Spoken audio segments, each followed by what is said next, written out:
Voilà, donc moi je suis documentariste martiniquaise, anciennement journaliste. Oui. Anciennement journaliste, je vis ici depuis maintenant quelques années où je suis revenue de façon, de façon pérenne. Oui, j'ai grandi ici. J'ai grandi ici, je suis restée ici jusqu'au bac. Et puis après ça, les études de journalisme. J'ai un peu travaillé en région parisienne, puis je suis revenue ici, où j'ai collaboré pendant un temps avec ATV. Enfin, j'ai travaillé à ATV. Et puis après, revenue et tout ça. Puis j'ai finalement pris le virage documentaire il y a quelques années. Et tu as dit documentariste, tu n'as pas dit réalisatrice. Alors, effectivement, parce que pour l'instant, je fais de la réalisation documentaire. Voilà, à voir hein, si un jour il y a de la fiction et dans quelles conditions. Mais effectivement, j'ai l'expérience en fait, par l'expérience journaliste, c'est vrai que le documentaire en fait, c'est un vrai appel et puis une continuité en fait aussi. Je pense, en tout cas, je m'y retrouve dans la façon de travailler. Pourquoi tu as voulu faire le métier de journaliste?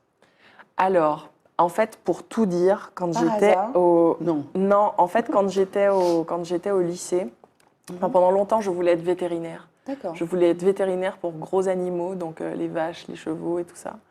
Et puis, en fait, ça ne m'a pas... Comment dire? Le vétérinaire ne voulait pas de toi? Non, c'est plutôt que les sciences physiques, voilà. tout ça, sciences physiques, chimie, tout ça. C'est compliqué. Enfin, j'y prenais pas de plaisir. J'y prenais vraiment pas de plaisir. Donc, j'étais en première S et j'ai demandé à passer en terminale L avec, du coup, en me disant, bon, qu'est-ce qui te plaît, qu'est-ce qui t'intéresse? Et effectivement, le journalisme pour l'actualité, pour la politique, pour la sociologie, pour l'histoire et tout ça. Donc, je me suis lancée, donc voilà, bac L, et puis après, des études, vraiment vers le journalisme. Et donc, tu as exercé pendant quelques temps. Et là, tu dis, je suis documentariste, tu n'es plus journaliste, tu ne te considères plus comme journaliste. Tu as vraiment envie de continuer à faire des documentaires. En fait, oui. Enfin, aujourd'hui, mon activité vraiment première et principale, c'est le documentaire, c'est la réalisation. Maintenant, je pense qu'on n'oublie jamais, en fait, vraiment. Voilà, le journalisme, c'est comme le vélo, quoi. Oui, et puis c'est une façon de travailler, c'est presque une façon de réfléchir, en fait, voire même, enfin voilà, moi je suis extrêmement curieuse, donc je comprends, voilà, fouillaya, je comprends ça, et effectivement, enfin ça reste, en fait. Ça reste, donc... Qu'est-ce que tu dis? Mais je ne pratique plus au quotidien. Et tu as plus de carte de presse, par exemple? Non. Ok. Alors, j'espère que ça ne va pas trop t'agacer, mais bon, c'était quand même irrépressible. Hein. On a ressorti une petite archive, là c'est factuel, une petite archive de Laura, mais il y a des explications à donner. On regarde tout de suite et puis on commente après, s'il te plaît. Ne m'en veux pas. Il y a des difficultés entre les gens, leurs assureurs. L'arrêté de catastrophe naturelle permettra, lui, d'accélérer véritablement les choses. Ça, c'est pour les gens qui sont assurés. Il y a ceux qui ne sont pas assurés et pour lesquels la procédure sera malheureusement beaucoup plus longue. Très bien, mais dites-moi finalement, avec les 47 nouvelles habitations qui ont été évacuées au Morne-Calebasse, est-ce qu'il ne faudrait pas finalement évacuer carrément toute la zone?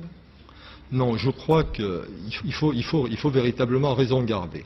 On a effectué un travail avec les personnels de la mairie. Avec les personnels de la mairie qui ont fait un énorme travail là-dessus. Et ils doivent... En plus, on voit les pompiers, ils n'étaient pas là. Qu'est-ce qui s'est arrivé alors? Ça fait 10 ans. Ça fait très précisément, c'était le 3 août 2011. Donc ça va faire 12 ans cette année. Ouais, 12 ans. Ça va faire 12 ans, d'ailleurs, ça se voit hein, sur tu étais visage. Tu es aussi belle, mais tu étais un petit peu plus jeune. Voilà. Qu'est-ce qui s'est passé? En fait, j'étais malade et c'est un malaise vagal. Oui. Donc, mais tu savais que tu étais malade? Alors, oui, j'ai une angine. Hein. Ah, j'ai une angine, mais je me dis que je vais tenir jusqu'à la fin du journal. Donc, la conscience professionnelle, Donc, j'y vais, d'autant que ce jour-là, en fait, il est passé, en fait, dans la journée ou la veille, est passé l'ouragan Émilie.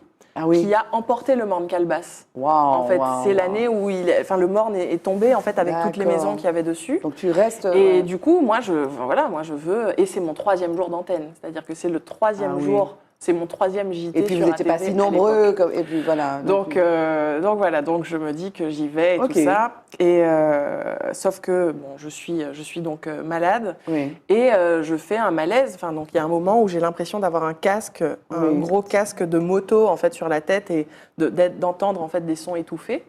Et je commence à. Mais tu es héroïque parce que tu tombes une première fois, hop, tu te remets. Et alors, ce qui est incroyable, c'est l'attitude du monsieur. Alors. Parce que le monsieur aurait pu se lever et dire madame. Alors en fait non, Ouais. parce que Qu'est-ce qui s'est justement passé et le procès en fait lui a été fait. Non, on va pas lui faire enfin, ce sur procès, les là. non mais sur les réseaux Oui. sociaux à l'époque, sur Facebook Oui. en l'occurrence, il y a eu un peu de, enfin voilà, De bashing, les quoi. gens ont été ils ont été Oui, un peu oui. durs avec lui. Ils auraient mieux fait. de Alors toute qu'en façon, fait, ce ouais. qui se passe, c'est que dans mon dos à ce moment-là, donc la caméra est en face, enfin il y a des caméras et tout ça, et dans un angle mort de caméra, il y a quelqu'un qui fait ce signe-là dans sa direction à lui. Continue. Donc en fait, c'est lui qui tient l'antenne en fait Ah à ce oui, moment-là, oui, parce oui, que oui. moi je suis donc effectivement Oui. pas bien, mais Le lui pauvre. qui a aussi des choses à dire puisque l'ouragan est passé, que la Non, et puis, préfecture. non, et puis lui, il a mal pour toi, on le voit. Voilà, là, mais il- clairement, et en fait, il sait pas, il a mal, ouais. qu'il a envie de, enfin voilà. Mais on lui dit, mais non, continue, the show must go on. Et en fait, voilà, on lui dit donc, on lui dit de parler et ce qu'il fait, Oui. et ce qu'il fait tout en se disant, mais j'ai envie en fait l'aider, d'aller vers elle oui, et de d'aller vers l'aider. elle. Et voilà, il m'a rappelé quelques jours plus tard pour vérifier que j'allais bien. et C'était tout qui ça. ce monsieur? C'est Monsieur Jean-René Vacher, Oui. qui à l'époque était secrétaire général de la préfecture, Très bien. en fait, et qui était invité donc pour le morne calebasse. En tout cas, c'est très Et attendrissant, moi, je trouve, de te voir si jeune. Et voilà. Et pour les petits potins mondains, il y a beaucoup de gens en fait qui après ça m'ont arrêté dans la rue en me disant mais comment vont les enfants? L'accouchement ça a été, Eh mon Dieu! pensant que c'était que j'étais enceinte et que j'avais eu un enfant et que voilà. Ah bon, D'accord. en tout cas, voilà, c'était pour le petit clin d'œil. Tu vois, c'était. des C'était pour le trucs, petit clin d'œil parce que c'était si tu veux, avant de préparer mes émissions, je tape, je googleise et tout. Oui. Et quand je tape Laura Châtenay-Rivaudet, Oui. on tombe sur ça, c'est best-seller. Je ne sais pas combien de millions de fois ça a été vu, c'était commenté. Voilà, donc c'était petit clin d'œil à Laura, la Laura d'avant.